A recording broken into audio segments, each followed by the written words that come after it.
In our last assignment, last unit, we're going to be looking at inverse relationships, uh, inverse functions, and inverse of linear functions.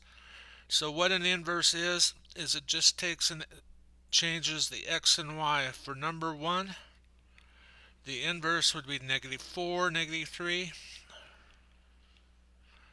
0, -2, 4, -1, 8, 0, 12, 1. Going to come down below, 16, 2, and 23. All we're doing is swapping them. For the table, we got 5 units. So our output of 4 becomes our input. So it becomes 4, -2, becomes 1, -1, 0, 0. I'll make one more unit here. 1, 1, and 4, 2. All we're doing on that for the relationship. Alright, so we have f of x equals 2x plus 1, and we're going to make y equal f of x, and then we're going to solve for x. So what that means, if y equals f of x, I can put y here equals 2x plus 1. If I want to solve for x, I'm going to get my x by itself, so I'm going to subtract 1, I get y minus 1 is equal to 2x, and then we divide by 2, and I'm going to get x is equal to y minus 1 divided by 2.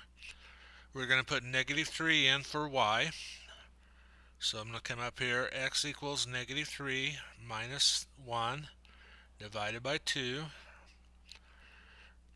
X is going to be equal to -4 divided by 2, x equal -2.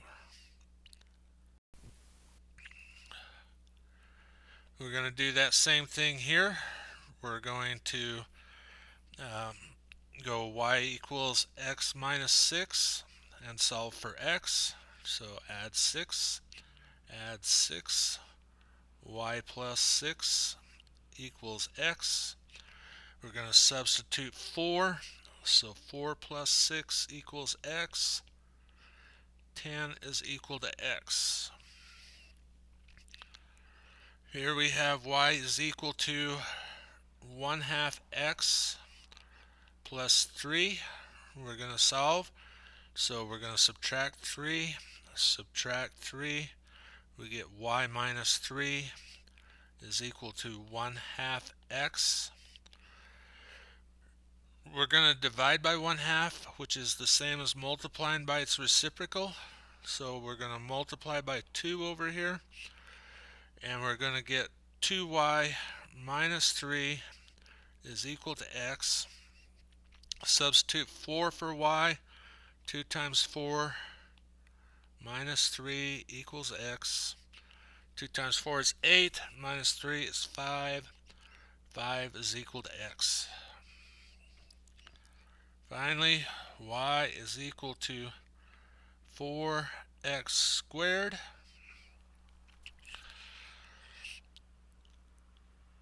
Okay, we're going to solve for x. So we're going to divide by 4.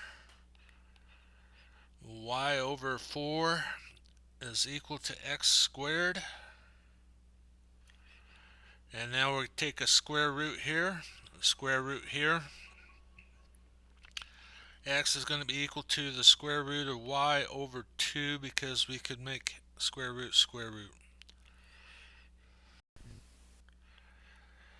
Alright, so we're going to find the inverse of a function algebraically.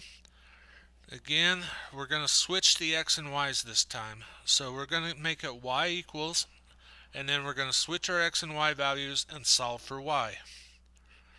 So we have y equals 4x minus 9. We're going to switch x and y. X is equal to 4y minus 9.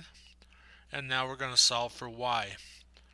So we're going to add 9, add 9. X plus 9 is equal to 4y. Divide by 4, divide by 4. X plus 9 over 4 is equal to y. I have a few more of those to do. So we're going to go here.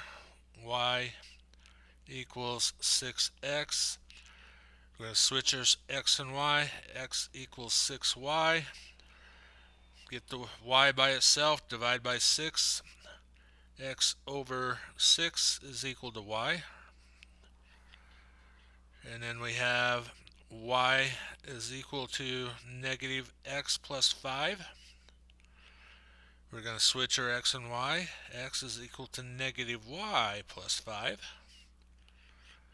Subtract 5. Subtract 5. X minus 5 is equal to negative y. So we need to divide or multiply by negative 1. It's the same result. So we're going to get negative x plus 5 is equal to y. The last one, y is equal to 1/4 x minus 1. Switch x and y. X is equal to 1/4 y minus 1. Add 1 to both sides. X plus 1 is equal to 1/4 y. And divide by 1/4, which is to multiply by the reciprocal, so we're going to multiply by 4 over 1. Here we'll just multiply by 4. And we're going to get 4x plus 4 is equal to y. Pretty simple. If you've got this far along in math, this will be a little bit more of a review for you on inverses.